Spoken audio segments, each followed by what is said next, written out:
Hello and welcome. अगला question है हमारे पास, what are the instances when court can go behind the decree. Answer हम start करेंगे इंट्रोडक्शन से। इंट्रोडक्शन में आ गया हमारे पास कि जो सेक्शन 47 है हमारे पास, वो डील करता है डिटर्मिनेशन ऑफ क्वेश्चन से जो अराइज करते हैं पार्टीज़ के बीच में जब एग्जीक्यूशन होता है डिक्री का, जो रिलेट करते हैं एग्जीक्यूशन से, डिस्चार्ज से या फिर सेटिस्फैक्शन ऑफ डिक्री से। अपार्ट फ्रॉम दीज क्वेश्चंस, मतलब इन क्वेश्चंस के अलावा जो कोर्ट है वो नहीं जा सकता है बियॉन्ड द डिक्री डिटरमाइन करने के लिए उसकी करेक्टनेस।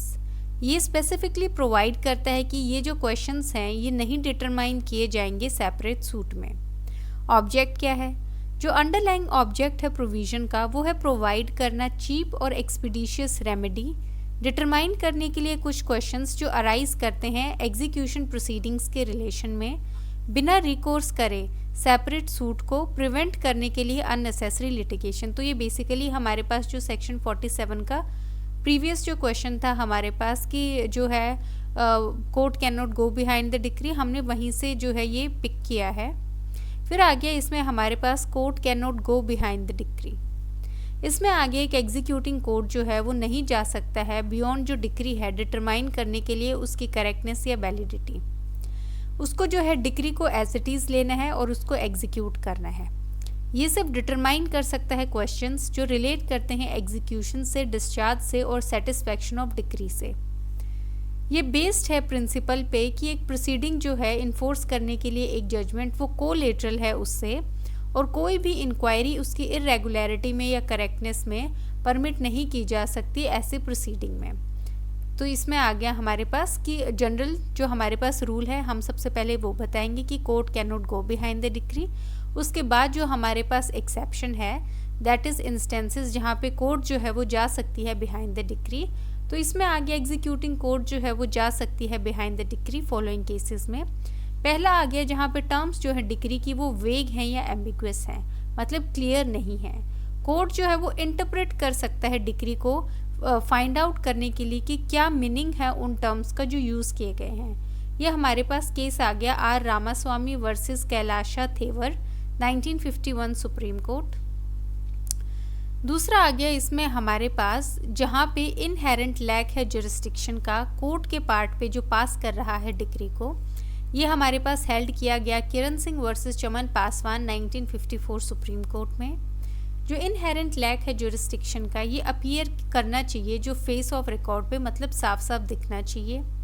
इसमें आगे दूसरा केस हमारे पास that is Snehlata Goyal versus Pushplata 2019 supreme court. इसमें सुप्रीम कोर्ट ने हेल्ड किया कि जो एग्जीक्यूटिंग कोर्ट है उसके पास कोई जुरिस्डिक्शन नहीं है डिसाइड करने का वेदर जो कोर्ट है जिसने पास की है डिक्री उसके पास कोई टेरिटोरियल जुरिस्डिक्शन है।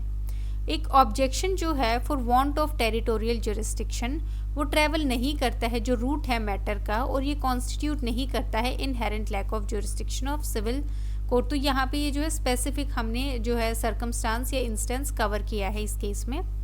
तीसरा आ गया जहाँ पे डिक्री जो है वो ऑब्टेन की गई है फ्रॉड या कल्यूजन के द्वारा, तो इसमें एग्जीक्यूटिंग कोर्ट जो है वो रिफ्यूज़ कर सकता है एग्जीक्यूट करने से डिक्री को।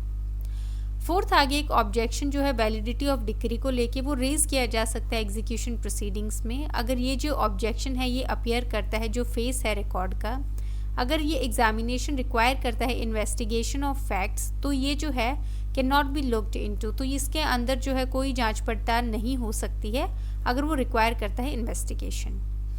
तो इसमें आगे जो हमारे पास बेसिकली 4 जो हमारे पास इंस्टेंसेस हैं वो कहीं भी किसी भी बैरक में अवेलेबल नहीं है, वो बेसिकली केस लॉ पे बेस्ड हैं। और अगर आपको इनकी भी हेडिंग निकालनी है तो आप जो है एक एक की टर्म लेके निकाल सकते हैं, जैसे इनहेरेंट लैक ऑफ जुरिस्डिक्शन, फिर आ गया फ्रॉड और कोलिजन हमारे पास, फिर आ गया ऑब्जेक्शन एज टू वैलिडिटी। तो आप ये जो है हेडिंग भी बना सकते हैं और उसके बाद बीच में भी ये जो है क्रक्स लिख सकते हैं उसके बाद, या फिर आप डायरेक्टली लिख सकते हैं और जो कीवर्ड्स हैं उनको स्पेसिफिकली हाईलाइट करने के लिए अंडरलाइन कर सकते हैं।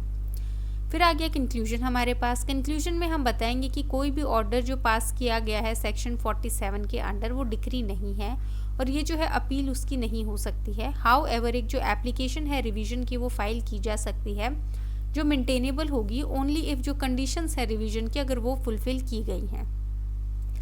तो इस क्वेश्चन में 2-3 बातें ध्यान रखने वाली हैं। पहला ये कि हमने 10-15 मार्कर के हिसाब से किया है। दूसरा ये अगर ये 5 मार्कर में आता है आपको कट शॉर्ट करना पड़ेगा, क्योंकि इसमें जो है हमारे पास आप थोड़ा सा इंट्रो लिख सकते हैं, उसके बाद जनरल रूल बता सकते हैं कि court can not go behind the decree, उसके बाद एक्सेप्शंस में जो है आप ये 4 इंस्टेंसेस बताएंगे और जो है केस को जो क्वेश्चन को कंक्लूड कर देंगे। लेकिन ये जो 4 इंस्टेंसेस है हमारे पास, एक जो हमारा पिछली स्लाइड में है, ये इस क्वेश्चन का जो है मेन कंटेंट है, तो आप इसको नहीं अवॉइड कर सकते हैं। बाकी आप जितना भी है थोड़ा सा ऊपर नीचे कर सकते हैं, इंट्रो छोटा लिख सकते हैं, कंक्लूजन तो 2 ही लाइन का है, और उसके बाद जनरल रूल और आप एक्सेप्शन ज़रूर लिखें। इन केस आपके पास टाइम नहीं है और एकदम एंड में है ये क्वेश्चन, तो आप सीधा जनरल रूल उठा के और उसके एक्सेप्शन भी लिख सकते हैं। इसमें आपको 3 आउट ऑफ 5 मार्क्स मिल जाएंगे। बाकी जो है हमने इस क्वेश्चन में सब कुछ इंक्लूड कर लिया है। So thank you.